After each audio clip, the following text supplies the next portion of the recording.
I want to start out with the history of money. I think it's very important, and I'll cite from Neil Ferguson's book, The Ascent of Money, where Professor Ferguson says in the book there are three axiomatic facts about it. Number one, it's a technology that we're using to transfer goods and services among ourselves to avoid bartering. Number two, it's a trusted network. And so I brought some props tonight. And so you see these in my neighborhood, these are Italian singles. And now what are these things? They're actually pieces of fabric. We call it paper money. But this piece of fabric here is about 25% linen, 75% cotton. There's a little strip in there. Interestingly enough, for America, only white dead males on our money. Last industrial nation that does that. But what is this really worth? At the end of the day, it's not worth that much. And one of the axiomatic facts from Professor Ferguson's book is that this technology, this money, is always worth less than the goods and services that we're transacting for. But what's important about this is it's a trusted network. I can pass this on to somebody, and they know with great confidence they can pass it on to somebody else. But as Satoshi Nakamoto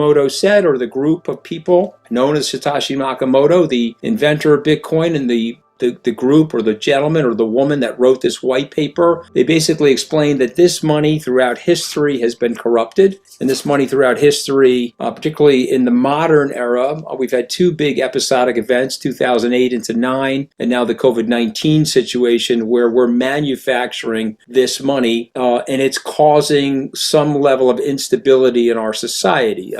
In the United States, $469 billion was printed in the first 5 months of the year. As you know from some of our past conversations, I grew up in a blue-collar family. My dad was a laborer. He was an hourly worker. I priced his earnings in 2016 while I was on the presidential campaign, and I pointed out to the candidate, my dad's 1976 earnings priced in 2016, they were down in real terms 26.5%. If you're listening in and you have dollar-denominated assets, well, you've been taxed by the central bank because of inflation. The $10,000 that you had in your bank account last year has the purchasing power equivalent of $9,200. And so in comes Satoshi Nakamoto with this idea. And the central thesis of this idea and the eureka moment for me was the notion that the blockchain could create a permissionless transaction between two parties that may not know each other, don't necessarily have to trust each other, but over the blockchain, they can make this transaction by creating a decentralized effect, taking out third parties. And this is something that I think is a eureka moment. And if you go back and study gold and you understand why this precious metal has value, about 5 or 6% of the cost of gold would be for the manufacturing effect that gold has on our society. The rest of it is the perception of that store of value. And I think this cryptocurrency revolution, and Bitcoin specifically, because of its scarcity, is going to transcend gold. It's more portable. It's impregnable in terms of the transaction over the blockchain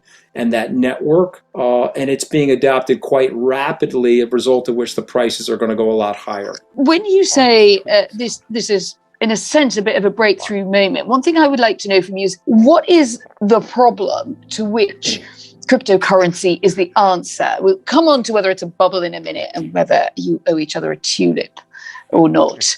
But is there something that is really going on here, or is it just kind of a nice idea because we've got the technology, so we might as well? Well, listen, there's a lot going on. I mean, I just 30 seconds of addressing Peter. I think it's important.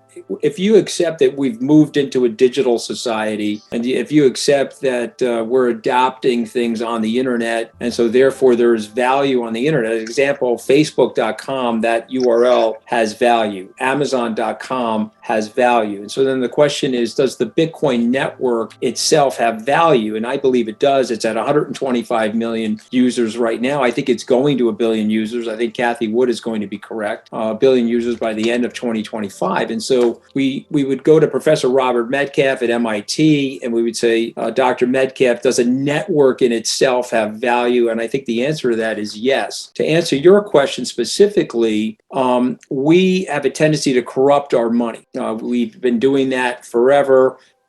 This is the 50th anniversary since the abrogation of the Bretton Woods Treaty by Richard Nixon on August 15th, 1971. And to Peter, I'll make a point on Peter's behalf. We were measuring these currencies in gold 50 years ago, $35 an ounce for gold in 1971. It's roughly $1,700 or so dollars an ounce today. We've corrupted our money. There's some best-selling books behind Peter about the Great Crash and the overall corruption of money. And I've read those books that Peter has written. I would encourage everybody to read them, because he's explaining that when you start to corrupt the money, every single person on this call tonight has been gypped some way or taxed some way by a central banker as a result of that money proliferation. And so what the Bitcoin is solving for is we can make this widespread. We can have a network of billions of users. And because of the scarcity of Bitcoin, there are 21 million coins out there, several million of which have left to be mined, but 2 or 3 million that were likely lost and as a result of early adoption, poor storage. And, there are 49 million global millionaires, according to JP Morgan. We don't even have enough Bitcoin for each global millionaire to own one Bitcoin. And if you believe that that network has value, Peter is suggesting that it doesn't, because all it is a cryptograph on the internet. But I would suggest that that network itself is very, very valuable. It's a trusted network. And the breakthrough for me is it's a libertarian concept. I have this code. I can transfer it to you as a representation of a ledger. Of the money in my pocket, that's a ledger. This piece of fabric is really not worth anything. But somebody believes that it is. And we have to stop that, because this is being printed now in a massively corruptive way around this. It's like 31% increase in M2 since April of 2020. First of all, the point that we're addressing here about the problem, I agree. Yes, paper money, fiat money is a huge problem, and intrinsically it has no value. The value of that piece of paper that Anthony is holding on to comes predominantly from faith. When we had real money, you didn't have to have faith because you had gold. You had a real commodity, and everybody knew its value because everybody knew what you can do with gold. But fiat currency, people just believe it has value, but it also gets value from the fact that governments declare it as legal tender, and governments require the payment of taxes in that currency.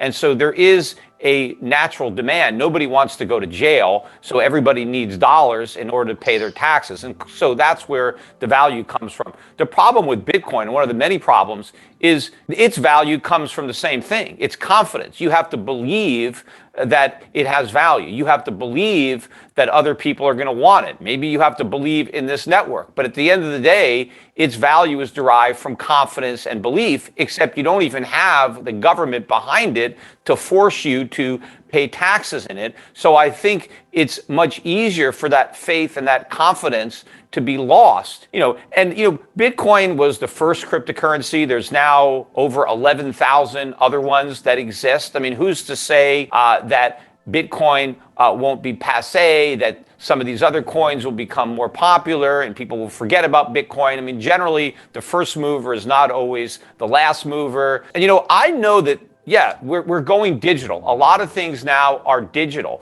but that doesn't mean that everything is digital. I don't live in a digital house. I don't eat digital food. I don't drive a digital car, and I'm not going to have digital money, because money is a commodity. It is a real thing. It cannot just be replicated digitally. If you want to have a store of value, if you want real money, then you need something like gold. And what I would say to Peter about gold, I respect gold and I understand gold's cultural and historical tenets, but software is eating the world. Every book behind me right now, I can digest that book into this smartphone. And then I have room for my photos and everything else. And I think what Mr. Nakamoto or Mrs. Nakamoto, the group known as Nakamoto, suggested is if we've got money, and this is where Peter and I would intellectually disagree, gold is just another representation of value. It is a ledger. The human beings for 5,500 years are trying to come up with a ledger between each other so that they can exchange goods and services without bartering. Gold is just another representation of that. So all Nakamoto is saying is